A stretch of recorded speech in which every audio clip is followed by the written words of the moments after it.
Hey, this is Ramon Ray of Smart Hustle Media, and you are tuned into Dream Chasers, interviews with the future.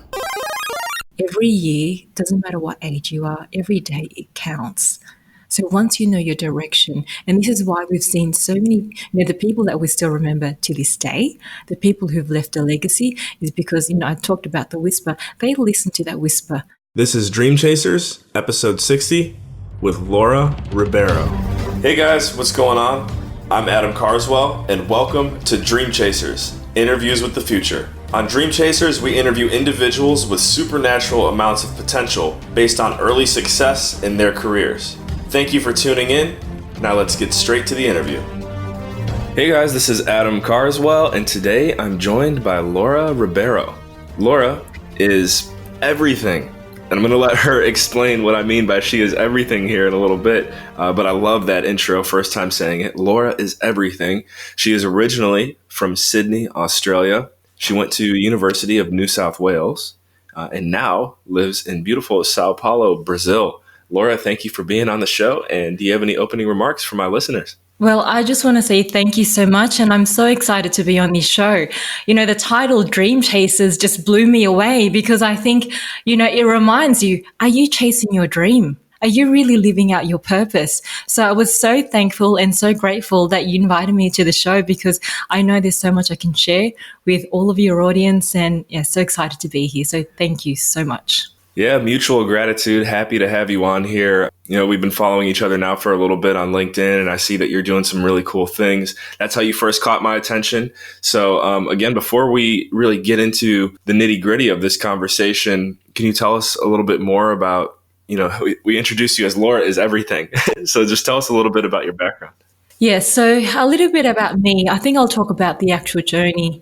And the most important thing that I can share, which is so powerful, as Socrates said, know yourself. And as Aristotle said, knowing yourself is the beginning of all wisdom. So I went through this journey. It's about the quantified self. And through that, I actually, when you've got talents, and I always knew I had these talents, but I knew going through this process of knowing more about myself, I realized that I wasn't using it to the full of my ability. So when I started showing that in terms of, when we said everything, when I find that when you use your talents, and my talent is definitely being able to speak and being able to share and also loving people in that process. So when I started sharing with the world, I noticed so many different areas that I could give, in terms of I was able to speak and do keynote speaking through that. I was able to write and share stories. I'm getting 2 papers being published, and this is to do with technology. It's and also in terms of data science as well, which is quite exciting. Mm-hmm. And through that, showing those talents, also being invited to host a radio show. And there's a few upcoming TV series that I'm also doing as well in terms of technology, inspiration. And I think one strong thing I have to say, which I'm so passionate about doing, is inspiring people. We all have a story to tell. And if you can inspire people, it's so strong because you can move them to action as well. Yeah. And I have to ask, are you familiar with the book, The Secret by Rhonda Byrne? Yes, I am. Okay. It's pretty powerful. Powerful yes. Book. Definitely top 3, maybe top 2 books for me. I've listened to it on Audible so many times I can't even keep track anymore. Having you on the call and your delivery method, the way that you speak, and I'm sure also the fact that your Australian accent is here, I feel like I'm listening to Rhonda Byrne, like The Secret, really? Talking to me right now. It's amazing. I get all this different feedback all the time, especially on the accent part. I'm so humbled. That's all I can say. Yeah. I'm starstruck right now, but we're gonna keep going. Thank you. Something I also wanted to mention. I know we talked about talents, but I really wanted to talk about this specific topic that I think it's so important to share, and it's called the whisper. Yes. And so I shared this. This was towards the end of last year. And, we all have different turning points in our life. So towards the end of last year, I had this burning desire inside. I'm like, I need to share something. I need to share something with the world. And I knew video. That was something that I was good at doing. And then I thought, okay, writing and then sharing. And so I always ask people, and this is the first video that I did on LinkedIn, and it did so well because it spoke to so many people. And the message is the whisper. What is calling you? Has there been something stirring inside of you to contribute to something greater, to become more of yourself? When what you do is fueled by who you are, that is so strong. You will do your life's best work. You know, the future is deep within us all, and it can get so loud until we can't ignore it, you know, and it's so deep within us. So, what hidden talents are you hiding from the world? And your talents could make the world a better place. And those are the kind of stories that I want to share with people because it makes them feel alive. So, Yeah. yes. Yeah. So it sounds like the whisper influenced your life, it influenced your action. So, with that being said, we are going to step into the next level chamber.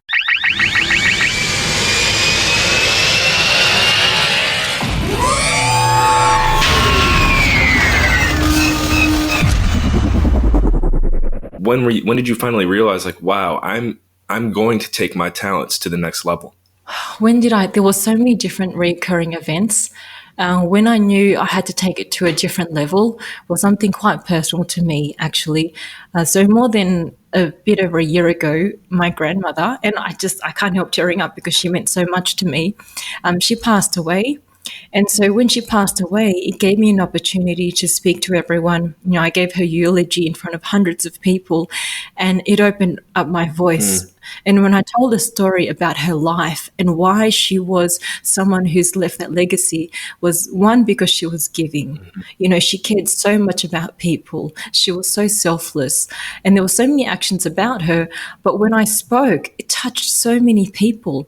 And so I knew from then on, I thought, hold on, like I've got, you know, I don't want to be on my deathbed thinking I should have, I could have, if, you know. So I knew I needed to continue on speaking and sharing with the world.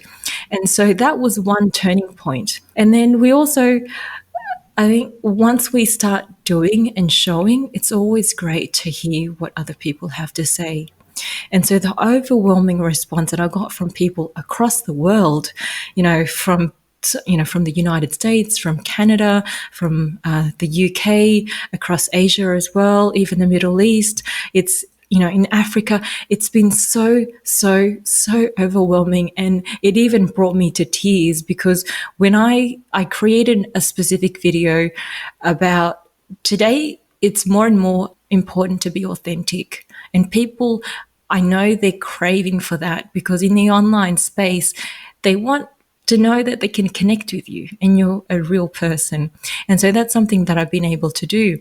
And so through that, saying thank you to everyone and being so touched by it, I found that people resonated with my message even more so. And that turning point of the things that they said, they specifically, I'm so impressed by watching all of your stuff. Your stuff is so superb, and keep posting, Laura, because it helps people like me. I'm so privileged to be connected with you, and so many compliments, so much comments, and it's been you know, even some funny comments as well. I mean, there was a specific one I can just remember. He said, Laura, you're so stylish, radiant, and excellent storyteller. I ran into the kitchen for Oreos and milk to sit and watch. So, you know, you hear all these different things, and even about leadership as well, like building leadership skills. It's a constant improvement goal of this person that was watching. And he said, and he's learning so much from all intelligent leaders and also just with the stuff that I put out. And he's just been quite thankful. So when you know, it's sometimes you have that feeling inside about what you want to do, but it's also good to listen to what other people, you know, what they're receiving and, you know, positive feedback. That is like the fuel to keep going. Yeah. And to know what you're doing is making a difference. I think that has been the biggest thing for me, that it's more than me as a person. It's more than what my desires are. It's actually making a difference. Yeah. And I'm thinking now, because again, observing your interaction with the videos and your followers, you're sort of on an exponentially fast growth track, at least right now. For the people that you're inspiring, this is just a question really from me to you too, because I see my life kind of heading in the same direction where I want to be able to impact and touch as many lives as possible. And I think that's, for the most part, any good human nature, that's just kind of how we're wired. We want to make an impact. But once you start getting into that high number zone, for example, I think I saw you mentioned something recently where you had 1 million views, or something like that. How do you still maintain making personal connections with people as your reach continues to grow? It's a must. For me, it's a must that I connect with people and I make it a priority as well. I wouldn't say it's easy. And I think it's been consistent as well. And I think it's also through your posts. How I engage with them is specifically, for example, through my radio show. They can ask questions and I can answer it there. Or where I decide to do videos in response to the questions I receive, because sometimes the questions are actually quite similar. How did you get into that profession? Laura, I want to get into data science. How do I do that? So most of the questions is about the how of doing things or how I was able to do it. So I think through the power of communication, if you think about it, if you post one video and you can help thousands of people with that one video, you're actually helping them in such a great way. And sometimes even if you might have a similar message, someone else might hear it, or they might share it with a friend, or they might remember it and then use it again a week. If it's timeless messages, it can be reused again, depending on what you're going through in your life. And one thing real quick there, you caught my attention when you mentioned data science. I forgot that was actually probably how you first got on my radar, because one of our mutual friends and someone I like to call my BFF all the time, Kate Strachny, I hope I was trying to say her last name correctly. She's been on Dream Chasers. I want to say, I don't know what episode now, probably like 10 episodes ago. So we got to get this interview to Kate, because I'm sure she'd be happy to hear you on here. Yeah.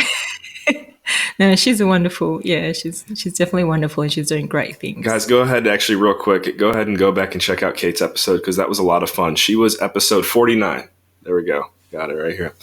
Cool. Well, Laura, another thing that I look at in this thought leadership space, and again, I think I resonate with you in the fact that this is, again, the direction that I kind of see my life heading. We start to paint this public image of who we are. And I think staying as honest and transparent and authentic, as you mentioned, as possible is really the key to keep growing that reach.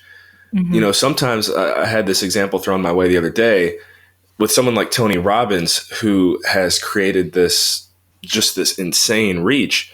People go to him to get their cup filled, but it's kind of like, who's filling Tony Robbins' cup? Because if there is anyone filling it, it kind of has to be, I guess it doesn't have to be kept a secret, but like if someone's filling his cup, then all of a sudden people are going to want to know who that person is and gravitate towards that person. So with what you're doing, do you see yourself being able to be clear with your listeners or your followers? Like, hey, I'm getting advice. I'm getting mentorship from this person. I'm not perfect. Like, I don't know. just throwing that out there. You know what I mean? I completely agree with you. And the people you surround yourself with makes such a massive, massive difference. And this is why I've been able to continue to level up, because of the people I surround myself with. Every single day, I put a post of what Napoleon Hill has said. So there's so many people in my life that's made such a difference through, the books that I read, or even some of the videos as well. Gary Vee is one of them, Tony Robbins, you mentioned, Oprah. So many people that sometimes we think we can get stuck, but with the amount of information that we have available, like through YouTube or social media, it's incredible the advice you can get. It's incredible. You don't even have to wait a minute or so. You can just think, okay, I'm going through this at the moment. How can I overcome that? What can I read? Where can I go? It's available. And so when you have that kind of mindset of you're continually growing, but then also showing the vulnerable side to your audience in a positive, and also sometimes it's okay to be in a negative light as well, in terms of this is the problem that I had and this is how I've been able to overcome it, because it's huge. Because I think a part of the project that I'm working on as well about understanding ourselves more is, once you understand yourself more, you'll understand the kind of mentors that can help you push you to get to where you want to go. So I think there's also different ways in terms of filling our cup. One, surrounding yourself with the right people, having the right mentors, investing in yourself. I think that's huge. It's huge. And then also knowing that you're also giving value. Because I think the greatest satisfaction in terms of anything in life is being able to give. And then sometimes you think, okay, well, but what do I have to give? You start with yourself. And so when I started, talking about my stories, when I started with myself, I thought, okay, what can I give? Well, I can start off with giving my story. I can start off with, giving my lessons to, especially a lot of the younger people that I found. I was mentoring a lot of graduates where the first question I would ask is, I'd love to help you, but tell me what direction you want to go into. What kind of job do you want? Or what career are you looking for? Have you thought about Yeah. entrepreneurship? And a majority, I'll be honest with you, a majority of them told me, oh, Laura, I'm not too sure. I'm just doing this for now, and then I'll see after a year or 2 years or so. So I kind of directed them in the path is every year, doesn't matter what age you are, every day it counts.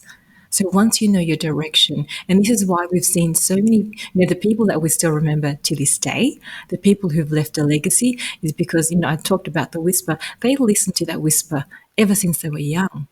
You know, Yeah. it's incredible. What I love that reference. I'm going to probably be thinking about it more as I kind of, what's the word? Continue to know myself, continue to go deeper spiritually and listen for that whisper.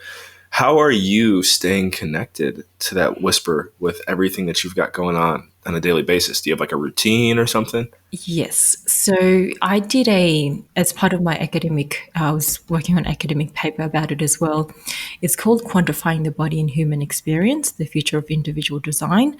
And I'm extending that into a book and also talking about that on my radio and my TV show as well, because through that, I've learned so much more about me and how it's about you start off with just with anything else, say even if you had a client as well, rather than saying this is what I have to offer you, you find out, okay, what am I trying to solve, right? So in terms of your own self, say you say, it could be something, your health is important, right? But what aspects of your health do you want to concentrate on now? So if I look at, okay, well, I want to sleep better. But how am I sleeping? What hours of the day? And so I was tracking my sleep for over 30 days, and I was sleeping 5 hours, one week, and then another week 5 hours and a half, another week 6 hours, 7 hours, and seeing how that impacted on my mood and concentration. So how I was able to do that, I was actually logging my emotions and my mood and the activities, and then using that to correlate with my sleep. It was actually quite powerful as well. And so I make it important, and then using studies to support my findings that everyone needs to sleep. Like I think it's around 7.5 hours is kind of the average, and so you need to be able to commit to that. Taking care of yourself. That's one single aspect, for example. Another aspect for me is understanding if you're using the same actions and you're using the same patterns in terms of your life or the decisions that you're making, if it's the same every year or 2 years, can you imagine where you're going to be later? Like if you're just doing the same thing over and over again, Yeah. you're going to have the same result.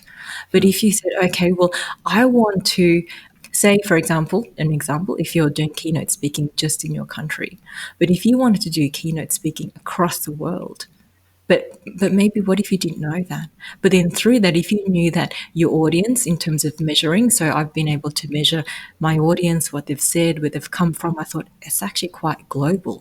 So Yeah. what do I need to do that? But you need to do it over time and be quite consistent as well. The biggest thing I think for me is I also want to manage my emotions and my stress levels, because as you know, once you work, I've always been in kind of intense situations with work. I thought, how do I measure that? How do I measure my emotions? How do I measure the activities?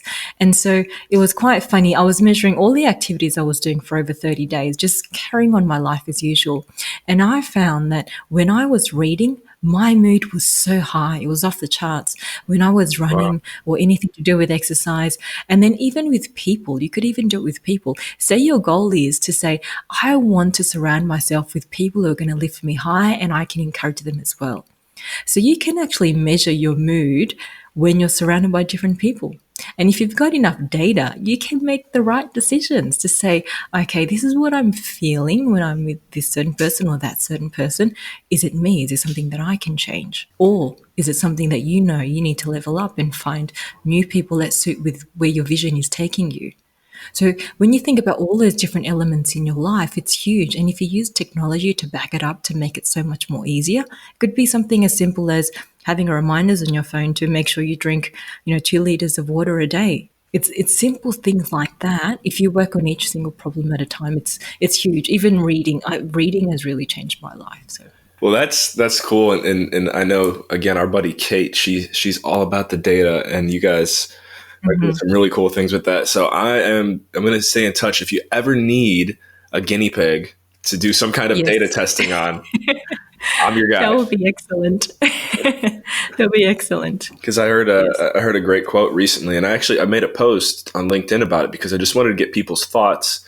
And I actually misquoted it at first. I think I said, what gets measured gets improved. And then somebody came on and quoted, they said, they basically are like, no, Adam, you're wrong. It's what gets measured gets managed, I think. And that's right. By Peter Drucker. Yeah, exactly. So my big challenge, and I don't think there's a right or a wrong answer to it, but I was thinking about the concept of time and numbers and how, in a certain regard, they are man-made. So, how valuable is the data when sometimes maybe it's just simply going based on a feeling or using the binary yes, no. And I know we're getting close to running out of time here, but I did want to share that thought with you. Yes. So that's why, previously we used to journal, like actually write, but you can actually store things on apps. So that's what I do as well. So I can rate what my mood is, but I also write about it. Mm-hmm. And then so I can kind of match it and it can measure my sentiment. So a big thing as well, we talked about sleep, was when I have dreams. It was quite funny. I've got a lot of questions from my radio show about this last week, was about dreams. Dreams are so powerful because if you have a dream, are you recording that dream? Mm-hmm. Because sometimes we have unconscious or conscious thoughts in our mind, but when we have those dreams, sometimes it can confirm those answers. And if we recall them and we remember them and when you measure it over time, and then you look at the data in terms of what's going on in your life, it's actually quite powerful. So an example was I had a dream last night about me brushing my teeth. I know it sounds so simple. And then I thought, okay, what's going on in my life right now? And what does that mean? Like, what does that truly mean? And so when I found the meaning, it was about me trying to really show my strength. And it's literally true with everything that's happening in my life right now, with a lot of the projects that I'm getting involved in and all the collaboration. It's huge. So once you kind of know that, it's very powerful. And that's to do with measuring, about knowing yourself, knowing what's happening in your life and how you can improve. And then also, I think understanding the things that I've been looking at right now is studying on success and also happiness, because it means different things for different people. Yeah. So once you can define that, then life becomes, you feel so much more at ease. Yeah. All right. Well, next time I have a dream that I don't understand, okay. I'm coming to you as a shaman or whatever. I've had I had this one dream where there were these ladies who were pregnant and about to give birth, and I thought, what did that mean? I knew it was something profound, and it wasn't just one lady; it was two, and there were it was like she was giving twins, and I was like, what did that mean? So when I woke up, wrote it down, and tried to understand it, and it was about all these ideas that I had that were just waiting to pop. And it was true. That was going on in my life. So I thought, okay, I need to use these ideas and act on it. So it's very, very important, understanding what's going on in our mind as well. Yeah, definitely. That's beautiful. Okay, Laura, we have 3 fun questions to get to know you better here before we close this out. Are you ready? Okay, yes. First one is, what was your favorite thing about attending New South Wales University? Second question is, what is your favorite food there in Sao Paulo? And number 3, what is your most favorite project that you've ever worked on? Okay, so University of New South Wales, I think the funnest thing is when you go to university, you feel like you've achieved something. You work so hard during your study, and for me, what I enjoyed more was the challenging work, because it was definitely quite challenging. I did econometrics, and it was econometrics and finance. So I learned a lot there, and it's definitely shaped me from a business point of view. Whenever I'm going through business plans for clients, being able to use that knowledge, so it's quite good. The second one, favorite food. Now, I have to say, hands down, acai here in Sao Paulo. Okay. Yeah. Okay. Do you like acai? I didn't know if that's not necessarily. I do. I've had my fair share of acai bowls. I've had the acai berries and like the dark chocolate. Tasty, good superfood, I believe. I'm curious. It's not like a Sao Paulo thing, is it? You just like to eat it there? Brazil. No, it is. What? Because I used to eat a lot of acai back in Australia, and then when I had the acai here, there's a place. They have 14 different types of acai, and I've even done a video on it as well. And it's like so rich, and it's so thick, and like so tasty. Yeah, it's really, really good here. The acai is really good, especially after you go, after the gym, or you go for a nice run, and you feel like something tasty is going to give you energy back. So, yeah. Yes. Now about the time that I've enjoyed it the most, now I think about it, is the few times I've done hot yoga. The acai place was right next to it. It was like perfect thing to get right after that. You'll have to send me the link to that video too, so I can put it in the show notes for everyone to check out. Definitely. It's a lot of fun. And then the project. I always think of projects as whenever your last project is always the best project, right? And so the last fun project that I did was definitely about the quantified self, quantifying myself, individual design, because it's constant. It's something that doesn't stop. And so when I was looking at where my career was heading, what talents I was using, what at least small adjustments I could make, that was huge because I can share it with so many more people.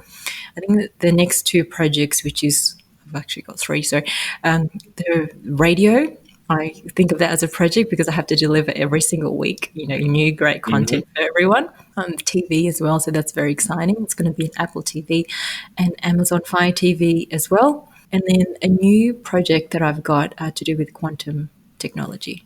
Okay. Yeah. Hey, keep me updated. Those all sound pretty fun. Yes, it is. All right, Laura, what's the best way for my listeners to follow up and get in touch with you if they have any questions? Okay. So first of all, LinkedIn. So my name on LinkedIn, it's Laura E. and I'll spell my surname is Ribeiro. On Instagram as well. So that's @the_JA show. They can also tune in to the radio show. So that's every Tuesdays, 4 p.m. New York time. And it's the JA show. It'll also be available on the iHeartRadio in the coming weeks as well. On YouTube, if you want to catch up on my videos, it's the JA show. Yes. Cool.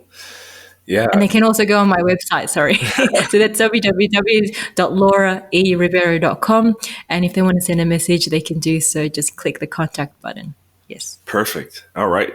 Plenty of ways to get in touch. Yes. I made sure that would happen. All right. Well, Laura, thank you once again for coming on the show. This has been a great conversation. Thank you so much, Adam. And I know that it's the topics that we talked about, they're so deep and so huge, and it can help so many people. So I definitely agree with you. Like we could talk forever, right? Right. I'm actually, I might be doing this here soon. I'm thinking about doing like maybe once a month, a 3-hour or like 2.5, 3-hour format show similar to like Joe Rogan's, just to go deeper with people. So we'll see. I know people are looking for that. So yeah, it's a great offer. Just want to say thank you so much for having me on the show. It's been so great just to be able to speak to you and share all of this great information. And you're doing great work. So big congratulations to you as well. Likewise. Thank you, Laura. Guys, thank you for tuning in to Dream Chasers, Interviews with the Future. We will catch you in the next episode. Remember, in all you think, say, and do, take it to the next level.